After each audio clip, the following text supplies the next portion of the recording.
Bismillahirrahmanirrahim. My name is Shumaila Yusuf. Today I want to share some beautiful words with all of you. چلیں جی شروع کرتے ہیں. میرے دل نے کہا میں ان چیزوں سے محبت کروں جن سے لوگ نفرت کرتے ہیں اور ان لوگوں سے دوستی پیدا کروں جن کو دنیا ملامت کرتی ہے.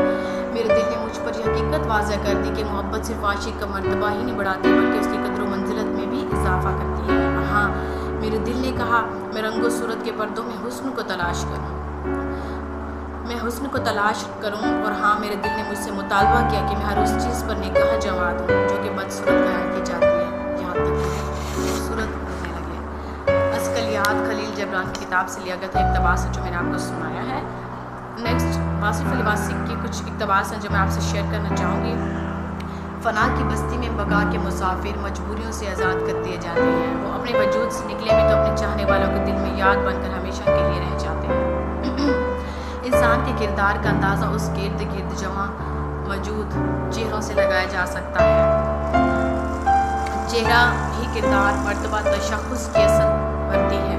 چہرے پر سب کچھ لکھ دیا جاتا ہے. مسافر کی سزا کی صوبتیں گزرا ہوا زمانہ سب کچھ اس کے چہرے پر درج کر دیا جاتا ہے. آنکھوں سے بہنے والے آنسو لیکن دیکھنے والی آنکھ ہونی چاہیے جو پہچان رکھنے پر سب کچھ عیاں کر دے. دریا عبور کرنے کے لیے آپ کے پاس کتنے ہی سبب ہوں لیکن دعا کا سفینہ ہونا چاہیے. عمل کے جب تابع نہ رہے تو علم کے مطابق نہیں رہتا. روشنی سے استفادہ حاصل کرو، یہ مت دیکھو کہ مشعل کس کے ہاتھ میں ہے. اگر آپ کی آنکھ خوبصورت ہے تو آپ کو دنیا اچھی لگے گی. اگر آپ کی زبان اچھی ہے تو آپ دنیا کو اچھے لگو گے. Thank you so much. Please like share and subscribe my channel. اس کے ساتھ